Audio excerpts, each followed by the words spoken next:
ബാക്കി വന്ന ചോറ് മിക്സിയുടെ ജാറിലൊന്ന് ഇട്ട് നോക്കൂ. ഒരുപാട് ലെയറോട് കൂടിയിട്ടുള്ള നല്ല പ്ലഫി ആയിട്ടുള്ള നല്ല പഞ്ഞി പോലെയുള്ളൊരു അടിപൊളി ചായക്കടി നമുക്ക് വളരെ എളുപ്പത്തിൽ റെഡിയാക്കിയെടുക്കാം.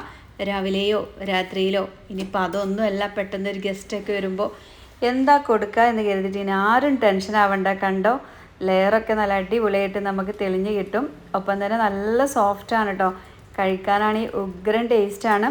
അപ്പോൾ അതിന് വേണ്ടിയിട്ട് നമുക്ക് ചോറാണ് എടുക്കേണ്ടത്. ഏത് അരിയുടെ ചോറെടുത്താലും കുഴപ്പമില്ല. ഇനിയിപ്പോൾ മട്ടയുടെ അരിൻ്റെ ചോറായാലും ഒന്നും കുഴപ്പമില്ല കേട്ടോ. അതുപോലെ തന്നെ ചില ടൈമിലൊക്കെ നമ്മൾ പെട്ടു പോവാറുണ്ട്, ചോറ് ഒരുപാട് വേവ് കയറിയിട്ടില്ലേ. ആ ഒരു സമയത്തൊക്കെ ഇതുപോലൊരു പലഹാരമൊക്കെ ഒന്ന് ചെയ്ത് നോക്കണേ. ഇനിയിപ്പോൾ അതിന് വേവേറാനായിട്ട് കാത്തു നിൽക്കണ്ട കേട്ടോ. ചോറുണ്ടെങ്കിൽ നിങ്ങളിതാ ഇപ്പം തന്നെ ചെയ്ത് നോക്കിയാൽ 100% എവിടെയും ഫ്ലോപ്പ് ആവാതെ നല്ല അടിപൊളി സെറ്റായിട്ട് കിട്ടും. ഞാനിത് അവിടെ ഒരു കപ്പിന്, ഈ ഒരു കപ്പ് ഉണ്ടല്ലോ, ഈ ഒരു നീല കപ്പ്, അതിനൊരു കപ്പ് ചോറെടുത്തിട്ട് മിക്സിൻ്റെ ജാറിലോട്ട് ചേർത്ത് കൊടുത്തിട്ടുണ്ട്. ഒപ്പം അരക്കപ്പ് വെള്ളം കൂടി ചേർത്തിട്ട് നല്ല ഫൈനായിട്ടൊന്ന് അടിച്ചെടുക്കുന്നുണ്ട് കേട്ടോ. കണ്ടല്ലോ, നന്നായിട്ട് അടിഞ്ഞ് കിട്ടിയിട്ടുണ്ട്. ഈ ഒരു ചോറിൻ്റെ ജ്യൂസ് ഇവിടെ നിൽക്കട്ടെ. ഒപ്പം തന്നെ നമുക്ക് വേറൊരു പണിയുണ്ട്. ഇനി ഞാനൊരു ബൗളെടുത്തിട്ട് ഈ ഒരു ബൗളിലോട്ട് നമ്മൾ ചോറെടുത്ത് അതേ കപ്പിന് തന്നെ 2 കപ്പ് മൈദാമാവാണ് കേട്ടോ ചേർത്ത് കൊടുക്കുന്നത്. 2 കപ്പ് മൈദാമാവിലോട്ട് ആവശ്യത്തിനുള്ള ഉപ്പും 1 ടീസ്പൂൺ എണ്ണ എന്ന് പറയുന്നത് ഞാനിവിടെ ചേർത്തത് സൺഫ്ലവർ ഓയിലാണ് കേട്ടോ. അപ്പോൾ സൺഫ്ലവർ ഓയിൽ കൂടി ചേർത്ത് കൊടുത്തിട്ട് നന്നായിട്ടൊന്ന് മിക്സ് ആക്കുക. അതിനുശേഷം നമ്മൾ അരച്ച് വെച്ചിട്ടുള്ള ഈ ചോറുണ്ടല്ലോ, ഇത് നന്നായിട്ട് ഈ ഒരു മൈദാമാവിലോട്ട് ചേർത്തിട്ട് കുഴച്ചെടുക്കണം. അപ്പോൾ ഇനി മൈദാമാവ് പറ്റില്ല എന്നുള്ളവർക്ക് ഗോതമ്പിൻ്റെ മാവ് വെച്ചിട്ടും ചെയ്യുക. അത് വെച്ചിട്ടും ഞാൻ ചെയ്ത് നോക്കിയിട്ടുണ്ട്, സൂപ്പറാണ് കേട്ടോ. രണ്ടും നല്ല രസമുണ്ട് കഴിക്കാനായിട്ട്. പിന്നെ ഒന്നുകൂടി ടേസ്റ്റായിട്ട് നമുക്ക് തോന്നുന്നത് നമ്മുടെ മൈദാമാവിൽ വെച്ച് ചെയ്യുമ്പോഴാണ്. നമ്മൾ ആ ഒരു പൊറോട്ടയുടെയൊക്കെ മേലെ കിടക്കും, അത്ര രുചിയാണ് കേട്ടോ. ചോറ് മുഴുവനായിട്ട് ഞാനിതാ ഈ ഒരു മൈദാമാവിലോട്ട് ചേർത്ത് കൊടുത്തിട്ട് ഇനി നമ്മളൊരു വെള്ളം പോലും ചേർക്കേണ്ട ഒരു ആവശ്യം വരില്ല. കാരണം ഈ ഒരു ചോറിൻ്റെ നനവുണ്ടല്ലോ, ഈ ഒരു നനവ് കൊണ്ട് മാത്രമാണ് നമ്മളിത് നന്നായിട്ട് കുഴച്ചെടുക്കുന്നത്. ആദ്യം നമുക്ക് ചോറ് ഇതുപോലെ കൈ വെച്ചിട്ട് ഇതുപോലെ ഒന്ന് മിക്സ് ആക്കി കൊടുക്കാം കേട്ടോ. ചോറും മൈദാമാവും ഈ ഒരു നല്ല രീതിയിൽ മിക്സ് ആക്കിയിട്ട് കൈ നന്നായിട്ട് കഴുകി കൊണ്ടുവന്നതിന് ശേഷം ഒരു തുള്ളി വെളിച്ചെണ്ണ ചേർത്തിട്ട് ഇതുപോലെ ഒന്ന് കുഴച്ചെടുക്കുക കേട്ടോ. അപ്പോൾ കയ്യിൽ ഒട്ടിപ്പിടിക്കൊന്നുമില്ല. ഫസ്റ്റ് ടൈം നമ്മളിങ്ങനെ ഇളക്കി കൊടുക്കുന്ന ടൈമിലൊക്കെ ഒട്ടിപ്പിടിക്കും, ചോറല്ലേ. അപ്പോൾ എന്ത് ചെയ്യുക, നിങ്ങൾ കൈ നന്നായിട്ട് കഴുകിയിട്ട് ഒരു ഇച്ചിരി ഓയിൽ തേച്ചിട്ട് ഇതുപോലെ കുഴച്ച് സോഫ്റ്റാക്കി എടുക്കാം. സോഫ്റ്റാക്കി എടുക്കാമെന്നല്ല, നല്ല സോഫ്റ്റ് ആയിരിക്കും നമ്മുടെ മാവ്. ചോറ് കൊണ്ടുള്ള പരിപാടിയല്ലേ. അപ്പോൾ നമ്മുടെ മാവൊക്കെ നല്ല അടിപൊളി സെറ്റായി കിട്ടിയിട്ടുണ്ട്. ഇനി നമ്മൾ കൗണ്ടർ ടോപ്പിലൊക്കെ വെച്ചിട്ട് നന്നായിട്ടൊന്ന് കുഴച്ചൊന്ന് ഇതുപോലെ ഒന്ന് വലിച്ചിങ്ങനെ ഒന്ന് കുഴച്ചെടുക്കുക കേട്ടോ. നല്ല സോഫ്റ്റായി കിട്ടാൻ വേണ്ടിയിട്ടാണ്. അപ്പോൾ നമ്മുടെ വീഡിയോ കാണുമ്പോൾ നിങ്ങൾക്ക് ഇഷ്ടമാവുക എന്നുണ്ടെങ്കിൽ എല്ലാവരും നമ്മുടെ വീഡിയോക്ക് ഒരു ലൈക്കൊക്കെ ഒന്ന് തരീട്ടോ. നമ്മുടെ ഫാമിലിക്കും ഫ്രണ്ട്സിനും ഒക്കെ ഈ ഒരു വീഡിയോ ഒന്ന് ഷെയർ ചെയ്ത് കൊടുക്കാനും നിങ്ങളാരും മറക്കല്ലേ. അപ്പോൾ നന്നായിട്ട് തന്നെ നമ്മളൊന്ന് കുഴച്ചെടുത്തിട്ടുണ്ട്. നല്ല സോഫ്റ്റാണ് കേട്ടോ ഇപ്പം തന്നെ. ഇനി നമ്മളിത് ഒരു ബൗളിൽ തന്നെ വെച്ചിട്ട് ഏകദേശം നിങ്ങൾക്ക് സമയം ഉണ്ടെങ്കിൽ 1/2 മണിക്കൂർ വരെയൊക്കെ വെക്കാം.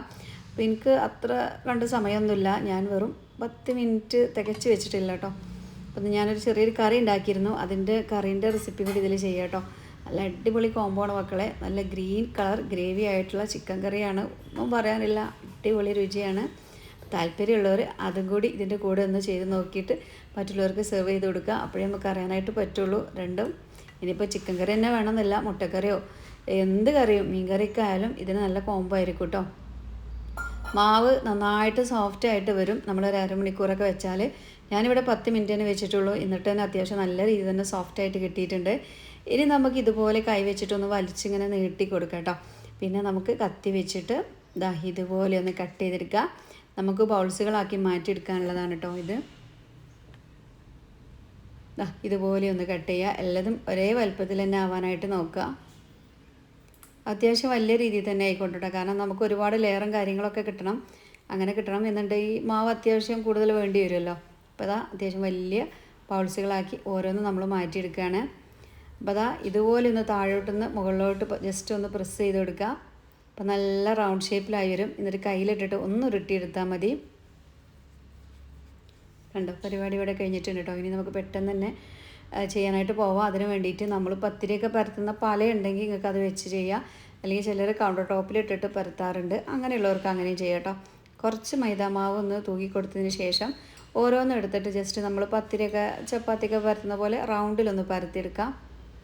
മൈദമാവാണ്, നമ്മൾ അങ്ങോട്ട് വരുത്തുമ്പോൾ അത് അങ്ങോട്ട് തന്നെ വരും അല്ലേ. അപ്പോൾ അതൊന്നും നിങ്ങൾ ചെയ്ത് നോക്കണ്ട കേട്ടോ. ജസ്റ്റ് കഴിയണ പോലെ ഒന്ന് റൗണ്ട് ഷേപ്പിലൊന്ന് എല്ലാ സൈഡിലും ഒരേ കനത്തിൽ തന്നെ പരത്തിയെടുക്കുക.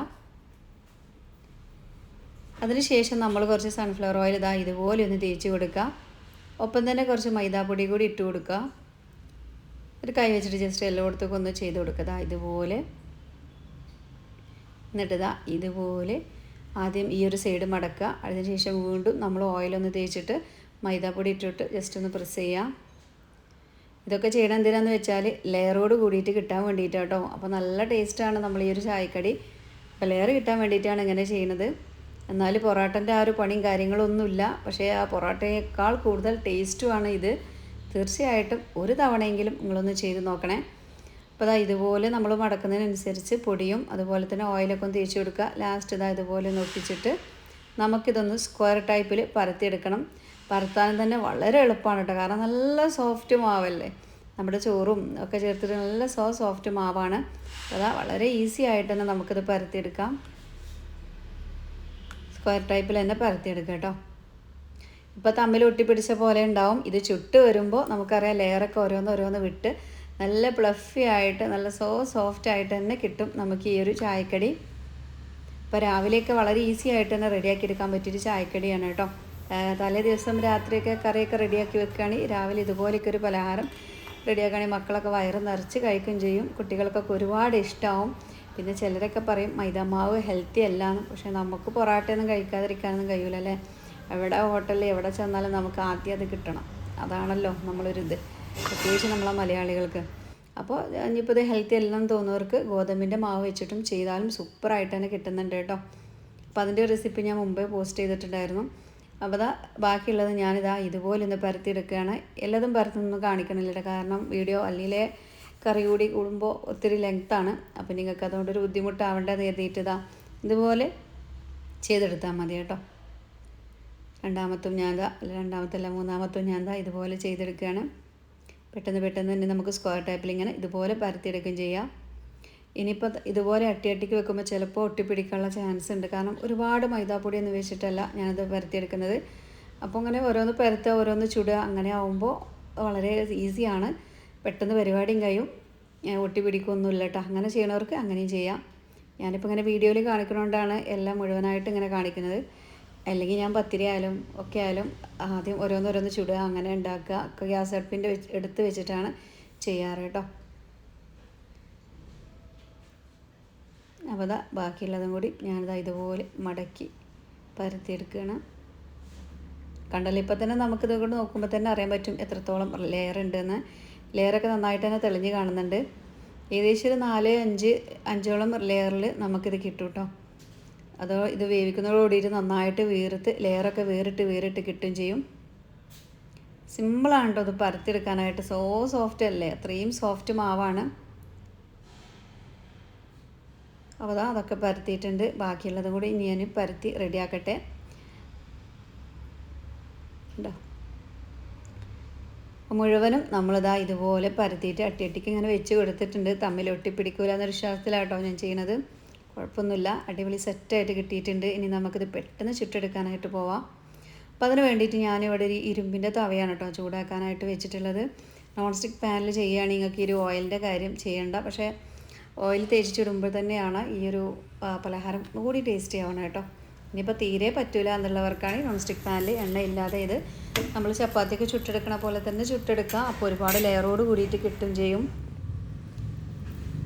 ഒരു സൈഡ് ചെറുതായിട്ടാവും, മറ്റേ സൈഡോട് മറിച്ചിടുക. പെട്ടെന്ന് തന്നെ ഇത് പൊള്ളച്ച് വരും കേട്ടോ. നമുക്ക് ഉൾവശം വെന്തിട്ടുണ്ടോ എന്ന് കരുതിയിട്ട് ഇതിങ്ങനെ തിരിച്ച് മറിച്ചിടണ്ട. ഇതുപോലെ പൊള്ളച്ച് വരുന്ന ടൈമിൽ നമുക്കിത് എടുത്ത് മാറ്റാം. കണ്ടല്ലോ, നന്നായിട്ട് പൊള്ളച്ച് ലെയറൊക്കെ വേറിട്ട് വരുന്നുണ്ട് കേട്ടോ. നല്ല പ്ലഫി പോലെ പഞ്ഞി പോലെയുള്ളൊരു ചായക്കടി തന്നെയാണ്. പിന്നെ ഇത് ചോറ് കൊണ്ട് ഉണ്ടാക്കിയോണ്ട് ഇത് ചൂടാറിയാൽ ഡ്രൈ ആവോ അങ്ങനെയൊന്നും ആരും ടെൻഷൻ ആവണ്ട കേട്ടോ. നല്ല സോഫ്റ്റായിട്ട് തന്നെ ഒത്തിരി സമയം ഇത് നിൽക്കും. 2 ദിവസം വരെ കേടുകൂടാതെ നിൽക്കുകയും ചെയ്യും. ഇതുപോലെയൊക്കെ ഉണ്ടാക്കി വെച്ചിട്ട് നമ്മളൊരു ഇളം ചൂടോട് കൂടിയിട്ട് ഗ്യാസ് അടച്ച് വെക്കുകയാണെങ്കിൽ ആ ഒരു ചൂടിലുണ്ടാവുകയും ചെയ്യും. നല്ല സോഫ്റ്റായിട്ട് കിട്ടുകയും ചെയ്യും. കണ്ടോ, എല്ലാം ഞാൻ ഇതുപോലെ ചുട്ടെടുക്കുകയാണ് കേട്ടോ. അപ്പോൾ നല്ലതായിട്ട് ഇതുപോലെ ഇങ്ങനെ മുരിച്ചിട്ടിട്ടാൽ നല്ല ടേസ്റ്റാണ്. അതൊക്കെ ഓരോരുത്തരും ഇഷ്ടം, അതിനനുസരിച്ച് ചെയ്യാം. അപ്പോൾ മുഴുവനായിട്ട് നമ്മളിത് അവിടെ ചുട്ടെടുത്തിട്ടുണ്ട് കേട്ടോ. കണ്ടല്ലോ, അത് കയ്യിൽ പിടിച്ചിട്ട് ഇങ്ങനെ മടക്കിയെടുക്കുന്ന സമയത്ത് എത്രത്തോളം സോഫ്റ്റാണെന്ന്. നല്ല സോഫ്റ്റാണ്, ലെയറൊക്കെ നന്നായിട്ട് വിട്ട് വന്നിട്ടുണ്ട്. കണ്ടോ, അടിപൊളിയില്ലേ. ഇതുപോലൊരു ചായക്കടയ്ക്ക് ആർക്കും ഇഷ്ടമില്ലാത്ത, പ്രത്യേകിച്ച് പൊറോട്ടയ്ക്ക് ഇഷ്ടമുള്ള ആൾക്കാർക്ക് ഒത്തിരി ഇഷ്ടമാവും ഈ ഒരു റെസിപ്പി. പൊറോട്ടയ്ക്ക് കഴിക്കാൻ കൊതിയാകുമ്പോൾ ഇനി ഹോട്ടലിലേക്കൊന്നും ആരും ഓടണ്ട, നമ്മുടെ വീട്ടിൽ സിമ്പിളായിട്ട് ചോറ് വെച്ചിട്ട് റെഡിയാക്കാവുന്നതേ ഉള്ളൂ. കണ്ടോ, ലെയറൊക്കെ നന്നായിട്ട് വിട്ട് വന്നിട്ടുണ്ട്. സൂപ്പർ. ഇനി നമുക്കിതിൻ്റെ കൂടെ ഞാൻ പറഞ്ഞല്ലോ, ചിക്കൻ വെച്ചിട്ടൊരു ഗ്രീൻ ഗ്രേവി ചട്നിയല്ല, ചിക്കൻ കറി ഉണ്ടാക്കുന്നുണ്ട് കേട്ടോ. അടിപൊളി ടേസ്റ്റാണ് ഈ ഒരു ഗ്രേവി. ഇതിൻ്റെ ചിക്കനൊന്നും വേണ്ട, ഈ ഒരു ഗ്രേവി തന്നെ മതി. നമുക്ക് വയറ് നിറച്ച് എന്തിൻ്റെ കൂടെ ഇത് സെർവ് ചെയ്യാം. ഗീ റൈസ് ആണെങ്കിൽ അങ്ങനെ എടുക്കാനൊക്കെ പറ്റിയൊരു കറിയാണ്. തീർച്ചയായിട്ടും പറ്റും എന്നുള്ളവർ ഈ ഒരു കറി കൂടി വെച്ചിട്ടൊന്ന് ചെയ്തെടുക്കണേ. അപ്പോൾ നമുക്ക് പെട്ടെന്ന് തന്നെ റെഡിയാക്കാൻ പോകും. അതിന് വേണ്ടിയിട്ട് ഞാനിവിടെ ഏകദേശം 1/2 കിലോ ചിക്കൻ നന്നായിട്ട് കഴുകി വൃത്തിയാക്കി വെച്ചിട്ടുണ്ട്. പിന്നെ നമുക്ക് ഒരു പിടിയോളം മല്ലിച്ചപ്പ്, ഒരു പിടിയോളം പുതിന, ഒപ്പം തന്നെ കുറച്ച് ഒരു 7 അല്ലി വെളുത്തുള്ളി, ഒരു കഷ്ണം ഇഞ്ചി, ഒരു പച്ചമുളക്, ഇവയെല്ലാം മിക്സിൻ്റെ ജാറിലിട്ടിട്ട് നന്നായിട്ട് പേസ്റ്റ് ആക്കിയിട്ടൊന്ന് അടിച്ചെടുക്കണം കേട്ടോ. അപ്പോൾ നമ്മൾ 7-8 അല്ലി വെളുത്തുള്ളിയും ഒരു കഷ്ണം ഇഞ്ചിയും ആദ്യം ചേർത്ത് കൊടുക്കുകയാണ്. ഒപ്പം തന്നെ ഇതിലോട്ട് നമുക്ക് 1 ടീസ്പൂണോളം ചെറിയ ജീരകമാണ് കേട്ടോ ചേർക്കുന്നത്. ഒപ്പം തന്നെ നമ്മുടെ കുരുമുളകും ചേർത്ത് കൊടുക്കുകയാണ്. 1.5 ടീസ്പൂൺ കുരുമുളക് ചേർത്തിട്ടുണ്ട്, 2 പച്ചമുളകും. എരിവ് ഈ കറിക്ക് നമ്മൾ മുളക് പൊടിയൊന്നും ചേർക്കുന്നില്ല, ഈ ഒരു കുരുമുളകും പച്ചമുളകൊക്കെ തന്നെയാണ് കേട്ടോ എരിവിന് ചേർക്കുന്നത്.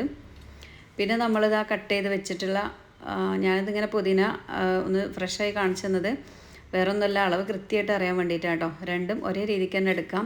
ചിലർക്ക് ഈ ഒരു പുതിനൻ്റെ ഇലയുടെ ആ ഒരു സ്മെല്ല് ഇഷ്ടമില്ലാത്തവർക്ക് അത് കുറച്ചെടുക്കാം കേട്ടോ. പിന്നെ നമ്മളൊരു 10ഓളം അണ്ടിപ്പരിപ്പ് കൂടി ചേർത്ത് കൊടുക്കുകയാണ്. ഈ ഒരു അണ്ടിപ്പരിപ്പ് ചേർക്കുമ്പോഴേ നമ്മളെ ഗ്രേവി നല്ല തിക്കായിട്ട് നല്ല സൂപ്പർ ടേസ്റ്റിൽ നമുക്ക് കിട്ടും. അണ്ടിപ്പരിപ്പിൻ്റെ പകരം നമുക്ക് ബദാമൊക്കെ ചേർത്ത് കൊടുക്കാം കേട്ടോ. നന്നായിട്ട് ഇതുപോലെ പേസ്റ്റാക്കി അടിച്ചെടുക്കാം. കഴുകി ക്ലീൻ ചെയ്ത് ചിക്കനിലോട്ട് ഒരു 2.5 ടേബിൾ സ്പൂണോളം തൈരും ആവശ്യത്തിനുള്ള ഉപ്പും ഒരു നുള്ള് മഞ്ഞൾപ്പൊടി ചേർത്ത് കൊടുക്കുകയാണ്. അതുപോലെ തന്നെ 1 സ്പൂൺ വെച്ചിട്ട് നന്നായിട്ട് ഇതുപോലെ ഒന്ന് മിക്സ് ചെയ്യുക.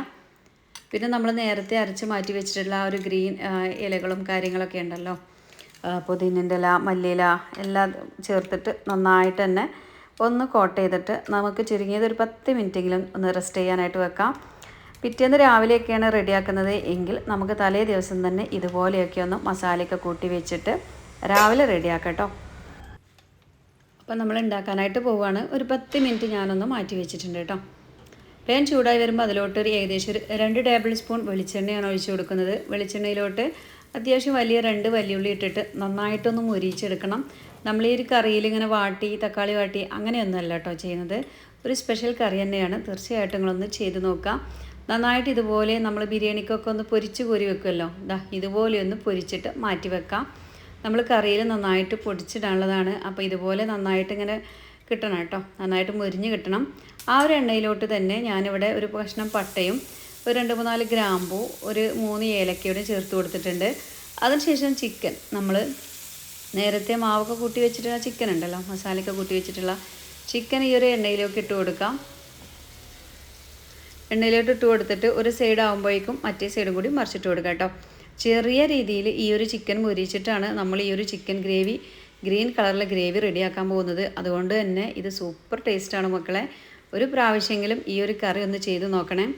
ആദ്യം ഞാൻ കരുതി ഇതിൻ്റെ കൂടെ ഇട്ട വീഡിയോ ലെങ്ത് ആവുമല്ലോ, പിന്നെ ആർക്കെങ്കിലുമൊക്കെ യൂസ്ഫുൾ ആവട്ടെ, അത്രയും ടേസ്റ്റി ആയിട്ടുള്ളൊരു കറിയാണ്. അപ്പോൾ അണ്ടിപ്പരിപ്പ് നമ്മളിതിൽ എക്സ്ട്രാ ചേർക്കേണ്ടതെന്ന് കരുതിയിട്ട് ആരും ടെൻഷൻ ആവേണ്ട. അണ്ടിപ്പരിപ്പ് ചേർക്കുമ്പോഴാണ് ഒന്നുകൂടി ഇത് ടേസ്റ്റി ആവണം കേട്ടോ. ഈ ഒരു ടൈമിൽ നമ്മൾ ആ പൊരിച്ച് മാറ്റി വെച്ചിരുന്ന ഉള്ളി കുറച്ച് ഞാൻ ഇട്ട് കൊടുത്തിട്ടുണ്ട്, ഒരു ഇച്ചിരി അവിടെ ബാക്കി വെച്ചിട്ടുണ്ട്. ഉള്ളി കയ്യിലിട്ടിട്ട് നന്നായിട്ടൊന്ന് പൊടിച്ചിട്ട് ചേർത്ത് കൊടുക്കാം. ഒപ്പം തന്നെ നമ്മൾ മാവ് കൂട്ടി വെച്ച പാത്രത്തിൽ ഇതിൻ്റെ കായും കാര്യങ്ങളൊക്കെ ഉണ്ടാവും, അതൊക്കെ ഒന്ന് ചേർക്കുക. ഒപ്പം 1/2 കപ്പ് വെള്ളം. ഇത് നന്നായിട്ട് ഇളക്കി കൊടുക്കുക. നമ്മളിത് ഇതുവരെ ഉപ്പിട്ട് കൊടുത്തിട്ടില്ല, ഫസ്റ്റ് ടൈം ആ ചിക്കനിലിട്ടതാണ്. അപ്പോൾ ഗ്രേവിയിലോട്ട് ആവശ്യത്തിനുള്ള ഉപ്പ് നന്നായിട്ട് ഇളക്കിയിട്ട് നമുക്ക് ഇട്ട് കൊടുക്കാം കേട്ടോ. ഒരുപാട് വെള്ളം ഒഴിച്ചിട്ട് കൊളാക്കി എടുക്കല്ലേ, ഒരു തിക്ക് ഗ്രേവി ആയിട്ടാണ് കേട്ടോ ഈ ഒരു കറി നമുക്ക് കിട്ടുക. ചോറിൻ്റെ കൂടെയും ചപ്പാത്തിക്കും എല്ലാത്തിനും പറ്റിയ നല്ലൊരു കോംബോ കറിയാണ്. ഇതാ നന്നായിട്ട് തിളച്ച് നല്ല അടിപൊളി സ്മെല്ലൊക്കെ അങ്ങനെ വരുന്നുണ്ട്. ഈ ഒരു ടൈമിൽ ഒരു തണ്ട് കറിവേപ്പിൻ്റെ കൂടി ചേർത്ത് പൊടിച്ചിട്ട് അടിച്ച് വെക്കാം. നമ്മുടെ കറി ഇവിടെ റെഡി ആയിട്ടുണ്ട് കേട്ടോ. അപ്പോൾ നമുക്ക് ഗീ റൈസിൻ്റെ കൂടെ ഇത് അടിപൊളി ടേസ്റ്റാണ് കേട്ടോ. അപ്പോൾ ഉച്ചയ്ക്ക് നമ്മളുടെ വീട്ടിൽ നെയ്ച്ചോറായിരുന്നു. അപ്പോൾ നെയ്ച്ചോറിൻ്റെ കൂടെ ആയാലും ഒപ്പം തന്നെ ഇതുപോലെയുള്ള നമ്മൾ ഈ ഒരു റൊട്ടിൻ്റെ കൂടെയൊക്കെ സൂപ്പർ ടേസ്റ്റാണ്. പൊറാട്ട പോലും തോറ്റു പോകും ഇവൻ്റെ മുന്നിൽ കേട്ടോ. അത്രയ്ക്ക് രുചിയാണ് ഈ ഒരു ചായക്കടി. തീർച്ചയായിട്ടും ഇഷ്ടപ്പെട്ട ലൈക്ക് തരിക. ഒപ്പം നമ്മുടെ ഫാമിലിക്കും ഫ്രണ്ട്സിനും ഒക്കെ ഒന്ന് അയച്ചു കൊടുക്കണേ. എല്ലാവരോടും അസ്സലാമു അലൈക്കും.